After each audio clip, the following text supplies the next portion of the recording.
Bem-vindo ao canal que a gente representa, Brasil. Absurdo o que acontece nesse país. É coisa de... sei lá, meu irmão. Daqueles... Lembra aqueles faroestes sem lei?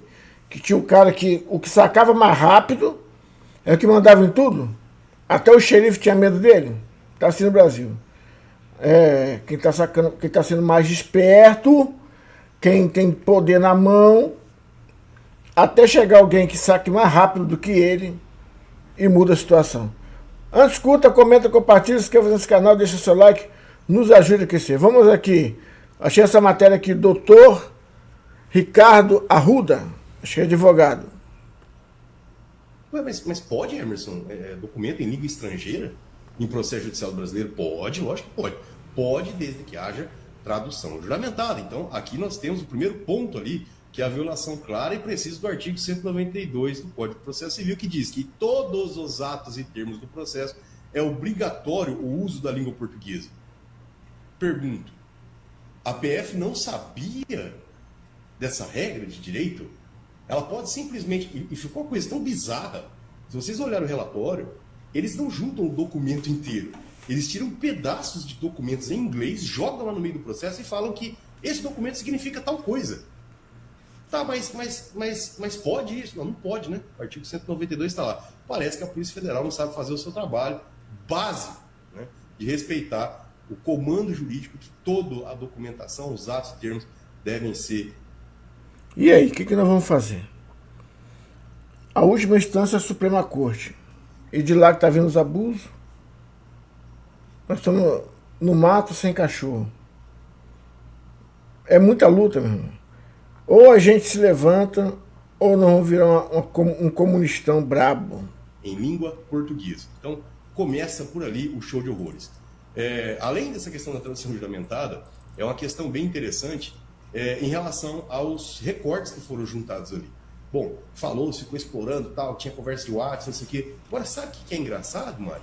É muito engraçado porque não se tem a conversa na íntegra. O que se tem, na verdade, ali são trechos recortados de falas. E detalhe, esses trechos estão editados, vejam só. Pô, mas será que o judiciário, a PF, assim, pode editar a prova assim? Você vai lá e coloca. Assim, é uma coisa bizarra. Porque o correto, né, dentro de um processo que se diga minimamente, que tem uma lisura mínima, é que haja a íntegra da conversa ali. Né? Justamente para se entender a contextualização e que, de preferência, não haja alteração e nem edição. Né? Nem a título de imagem dá para entender que aquilo lá foi só uma montagem para facilitar a compreensão. Não dá, porque a PF coloca esses trechos, esses prints, como se fossem provas. Entendeu? Então, assim, você induz a pessoa a uma conclusão totalmente equivocada. Né? O certo seria a íntegra. Mas, enfim, teve de tudo. Ou seja, teve a atenção de prova. Quem diria, hein? Eu jamais imaginaria que um negócio desse poderia acontecer. Bom, um ponto também que eu achei absurdo ali, né? No depoimento do Cid, ele inclusive, e foi reconhecido isso na conclusão, inclusive, desse relatório pela Polícia Federal. A própria Polícia Federal diz que constatou autorização para a venda pelo Conselho de Ética da Presidência. Ué, mas não é ilegal essa venda? Mas teve essa ao próprio Conselho de Ética, por que tá ilegal isso então, hein? Bom, estranho, né?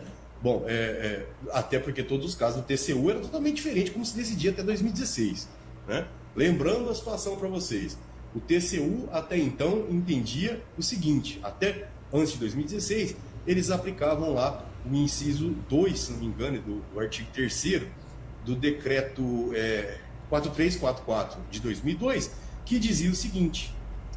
que os documentos bibliográficos e museológicos recebidos em cerimônias de troca de presença nas audiências com o chefe de Estado, de governo, ocasião das visitas oficiais, viagens de Estado...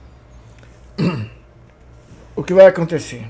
Uma hora vai cair, meu. Uma hora a casa cai, os caras vão ter que sair, ninguém dura para sempre, ninguém fica para semente. Uma hora tem que sair, mesmo. Uma hora a casa cai, aí, vendo Maduro aí. Lutou, tá esperneando, mas uma hora vai ter que cair, mano. Todo comunista quebra a cara. E vai todos os seus cupinchas vão junto. Aí depois vão começar a pedir justiça.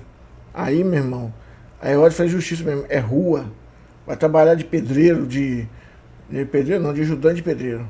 Do presidente da República ao exterior, ou quando as visitas oficiais ou viagens de Estado, de chefe de Estado e governo estrangeiro do Brasil não compreendem o acervo. Ué, de repente mudou isso aí, né? E foi bem interessante, porque nessa decisão em que foi analisado isso aí, até então era meramente um ato administrativo, né, que devia responder exatamente à forma lá do artigo 3º da lei, né, que regulamenta essa questão, que é o artigo 3º diz o seguinte: que os acervos documentais privados dos presidentes da República que integram o patrimônio cultural brasileiro e são declarados de interesse público para os fins de aplicação do parágrafo 1º, artigos 216 da Constituição Federal, são sujeitos às seguintes restrições: em caso de venda, a União terá direito à preferência e não poderão ser alienados para o exterior. Bom, então seria meramente um ato administrativo, uma violação administrativa, que houve a recomposição, jamais uma situação criminal. Mas a esquerda, obviamente, quer explorar isso como se tivesse tido um desvio de... Primeiro, a joia foi ganhada. Era dele. Agora, portanto que agora vai devolver a joia.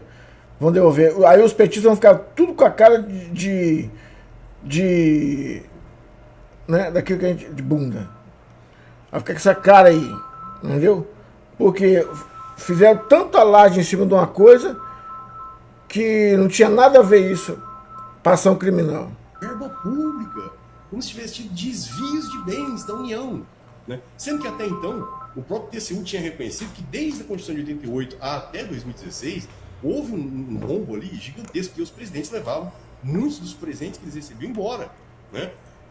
O órgão, inclusive, verificou que tinha 125.742 bens e que cerca de 4.564 bens haviam simplesmente integrado o acervo privado do presidente da República. Então, até então podia, né? Não tinha problema. Mas aí agora, como é o Bolsonaro, né? Antigamente, o máximo que acontecia ali era devolver os bens. Não, mas o Bolsonaro não tem nem direito de devolver. Nem direito de devolver. Em que pese eu ter citado esse monte de ilegalidades, de irregularidades formais até do processo, ele não tem direito de devolver. É crime. É crime e não é só peculato. Peculato é associação criminosa, é isso aqui. Enfim, é um show de horrores esse relatório. Um show de horrores. Né? E aí você pensa, me fala o seguinte: nossa, Emerson, mas tem mais coisa? Rapaz, se eu continuar falando aqui, não acaba mais, né? Meus irmãos, se você parar para ouvir isso aí, é terrível. Curta, comenta, compartilha, se inscreve no canal. O que você acha desse negócio aí? Acha certo? Esse circo que eles fizeram aí, a mídia tradicional fez um circo, fez um escárnio. Deixa o seu like que nos ajuda a crescer.